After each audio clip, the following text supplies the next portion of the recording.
بسم اللہ الرحمن الرحیم۔ آج میں اللہ تعالیٰ کے ایک برگزیدہ ولی کامل، غوث زماں، قطب دوراں، شیخ الاسلام، محدث کبیر، حضرت سیدنا سخی شاہ محمد غوث قادری الگیلانی رحمۃ اللہ علیہ کی بارگاہ میں حاضر ہوں، اور آج ہم حضور شاہ محمد غوث رحمۃ اللہ علیہ کی علمی روحانی خدمات اور آپ کی تبلیغ کے حوالے سے گفتگو کریں گے۔ حضرت شاہ محمد غوث رحمۃ اللہ علیہ اللہ تعالیٰ کے ایک برگزیدہ ولی کامل ہیں۔ آپ کی ولادت باسعادت 1677 عیسوی بمطابق 1091 ہجری میں پشاور شہر کے ایک مقام موزہ بگرام سلطان پور میں ہوئی۔ آپ حضور غوث اعظم شیخ سیدنا عبد القادر جیلانی رضی اللہ تعالیٰ عنہ کے خاندان سے آپ کا تعلق ہے۔ 16ویں پشت میں آپ کا شجرہ نسب حضور غوث اعظم سے جا ملتا ہے، اور 28ویں پشت میں آپ کا شجرہ نسب مولا کائنات حضرت علی المرتضیٰ شیر خدا تک جاتا ہے۔ آپ کے والد گرامی کا نام حضرت علامہ سید ابو البرکات سید حسن قادری گیلانی رحمۃ اللہ علیہ ہے، جو اپنے وقت کی ایک علمی تحقیقی روحانی شخصیت تھے اور ایک بہت بڑے پائے کے عالم دین تھے۔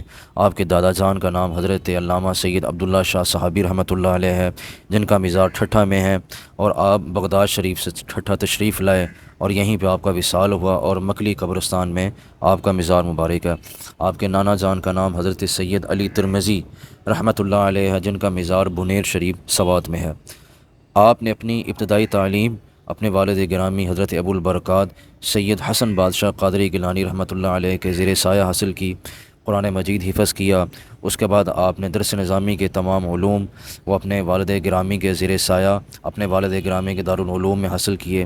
اس کے بعد اعلیٰ تعلیم مزید تعلیم حاصل کرنے کے لیے آپ نے مختلف ممالک کا سفر کیا، جس میں اس دور کے علم و فنون کے جو شہر تھے، سمرقند، بخارا، ترمز، بغداد، نیشا پور، دمشق، مصر اور حجاز مقدر سے ہوتے ہوئے آپ واپس پشاور تشریف لائے۔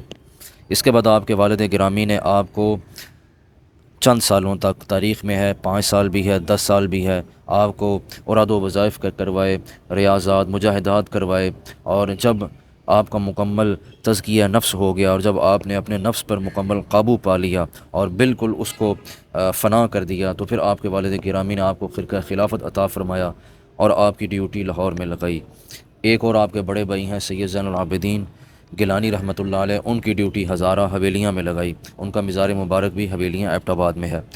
جب آپ لاہور تشریف لائے تو لاہور میں آپ نے اکبری گیٹ اور دہلی گیٹ کے سنگم میں ڈیرا لگایا، اور یہ جگہ کچھ اونچی تھی، ٹیلے پہ تھی۔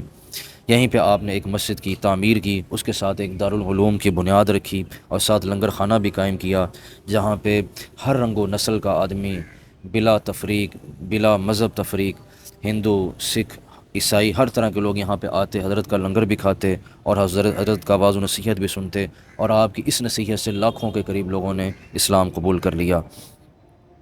آپ نے کئی کتابیں بھی تصنیف فرمائیں، 400 کے قریب آپ کی کتب ہیں جو آپ نے مدون فرمائیں اس دور میں، جن میں قرآن مجید کا ترجمہ تفسیر القرآن ہے، بخاری شریف کی شرح، اصول حدیث، شرح اصول فقہ۔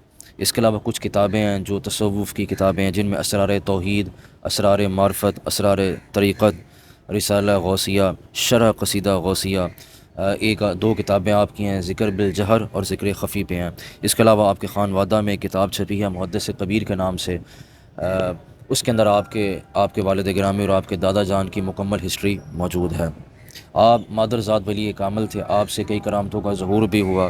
ایک دفعہ آپ کی خدمت میں ایک نابینا اور ایک گونگا شخص لایا گیا، مگر آپ کی کرامت سے اللہ تعالیٰ نے گونگے کو بولنے کی صلاحیت اور نابینا کو اللہ تعالیٰ کے اذن سے اللہ تعالیٰ نے بینائی عطا فرما دی۔ جب آپ کا وصال مبارک ہوا تو آپ کے وصال کے بعد پنجاب پہ سکھوں کا غلبہ ہوا، اور یہاں پہ رنجیت سنگھ کی حکومت قائم ہوئی۔ اس نے منصوبہ بنایا کہ شہر لاہور کی فصیل کے ارد گرد 3 کلومیٹر تک جتنا علاقہ ہے، ان درختوں کو، عمارتوں کو منہدم کر کے اس کو میدان بنا دیا جائے۔ تو جس دن حضرت کے مزار پرانوار کو شہید کرنے کی باری تھی تو وہ مر گیا۔ اس کے بعد اس کا بیٹا کھڑک سنگھ تخت نشین ہوا، کچھ عرصے بعد وہ بھی مر گیا، اور اس کا بیٹا قبر نونہال سنگھ وہ اپنے باپ کی لاش کو یعنی جلانے کے لیے لے کے جا رہا تھا، تو جو لاہوری دروازہ ہے شاہی قلعے کے اندر، اس کا برج کا ایک حصہ گرا اور اس کے اوپر وہ بھی اس کی زد میں آ کے وہ بھی مر گیا، یعنی تینوں باپ بیٹا پوتا یکے بعد دیگرے کچھ دنوں میں ہی واصل جہنم ہو گئے۔ اس کے بعد رنجیت سنگھ کی جو بیوی ہے وہ آئی، اس نے مزار شریف پہ آ کے معافی مانگی، اور حضرت کے مزار کی جو پہلی یہ تعمیر آپ کہہ لیں جو جالی مبارک ہے وہ اس مائی نے لگوائی۔ آپ کا جو وصال باکمال ہے وہ 1759 ہجری میں لاہور کی اس سرزمین پہ ہوا، اور یہیں پہ جس جگہ آپ کا وصال ہوا یہیں پہ آپ کا مزار مبارک ہے۔ آپ کے ساتھ آپ کے مزار کے دائیں جانب آپ کی اہلیہ محترمہ کا مزار پر انوار ہے۔ آپ کا عرس مبارک ہر سال 15، 16، 17 ربیع الاول کو شایان شان طریقے سے منایا جاتا ہے۔ محکمہ اوقاف کے تحت آپ کا یہ عرس مبارک ہر سال منایا جاتا ہے، اور ہزاروں کی تعداد میں عقیدت مندان اور غلامان غوث اعظم شرکت فرماتے ہیں۔ اگر آپ کو میری یہ ویڈیو پسند آئی ہو، اس کو لائک بھی کریں اور کمنٹ میں اپنی رائے کا اظہار ضرور کریں۔ والسلام علیکم ورحمۃ اللہ وبرکاتہ۔